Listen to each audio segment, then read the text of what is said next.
Union all India किसान union के अध्यक्ष मेरे अति स्नेहिल शिष्य कैलाश लोधी, मंचस्थ किसान यूनियन के अन्य पदाधिकारीगण, मेरे समक्ष बैठे हुए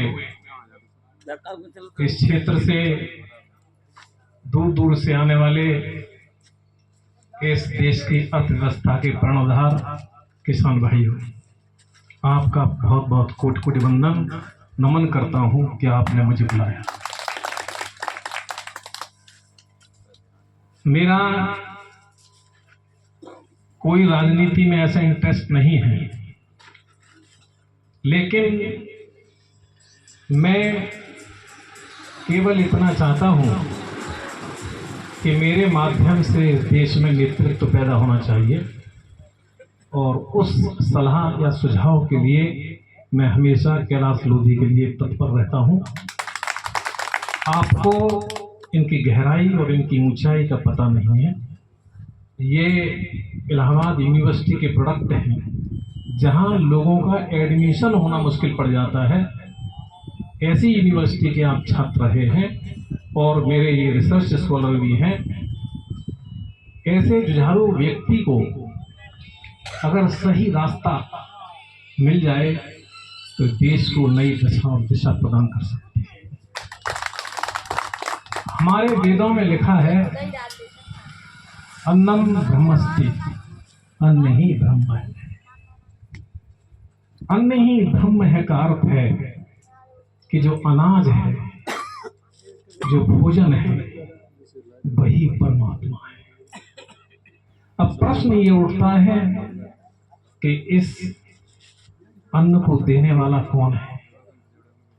इस अन्न का प्रदाता और दाता भारत का किसान है, जो इस भारत की शान है।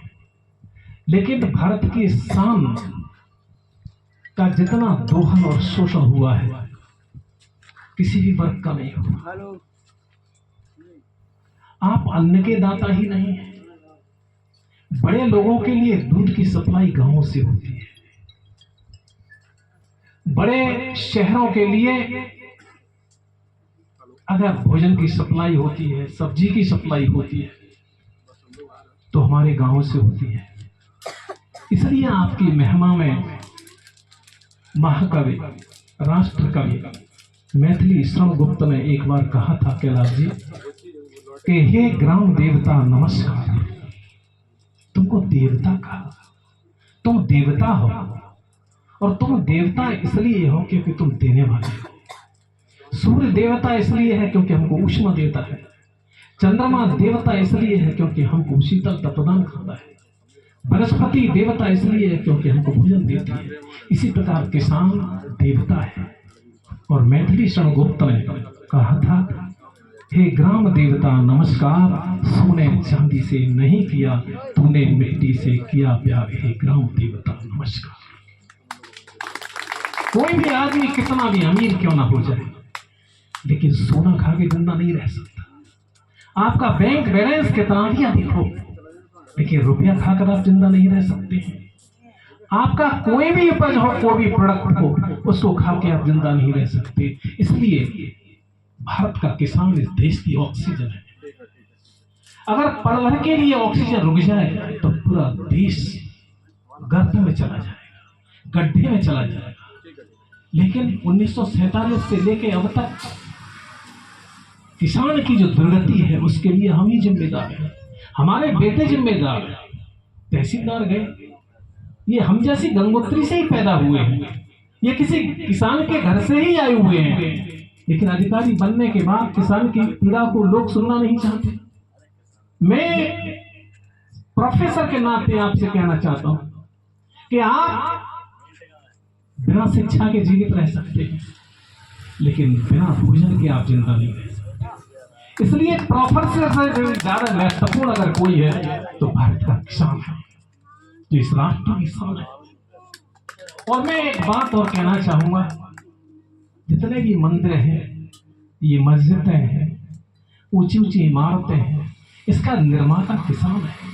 किसान के बच्चे हैं, मेहनत कश मजदूर ने इस मंदिर को और मस्जिद को बनाया है। लेकिन देश का दुर्भाग्य है कि जब ये मंदिर और मस्जिद बन जाते हैं तो आपको प्रवेश निषेध कर दिया जाता है। जो मंदिर का आधार बनाए और मस्जिदों का आकार अंदर जाना, उसका वर्जित कैसा ईश्वर का दरबार। संबल से जो अन्न उगाए, दुनिया का जो प्राणाधार, वही उपेक्षित और पतित है। जो करता है सबका उद्धार, कब तक दमन चक्र चलेगा, कब तक होगा भ्रष्टाचार। आज मंच से पूछ रहा है भारत माँ तेरा एस कुमार, आज मंच से पूछ रहा है। हमारे यहाँ विलियम वर्ड्सवर्थ कवि हुआ तो बहुत कम लोग हैं, मुझे इसकी चिंता नहीं है। उसने कहा प्रेम अगर कहीं मैं पाता हूं तो उन झुग्गी झोपड़ियों में जब किसान रहता है। हजारों बुराइयां भारत की धरती पर आ गई हो, लेकिन किसान आज भी भोला है, इतना भोला है कि आप कल्पना नहीं कर सकते। वो थाने में निडर होकर जा नहीं सकता, वो किसी तहसीलदार से निर्भीक होकर अपनी बात नहीं कह सकता, वो किसी महाविद्यालय के कार्यालय के लिपिक से रूबरू बात नहीं कर सकता। इससे ज्यादा भोला कौन हो सकता है। लेकिन ऐसी भोली वाली जनता के बारे में अगर हमारे राजनेता, अगर हमारा शासन, अगर हमारा प्रशासन नहीं सुन रहा है तो देश के लिए दुर्भाग्य है। मेरा भारत गांव में निवास करता है, इंडिया शहरों में निवास करती है। भारत और इंडिया में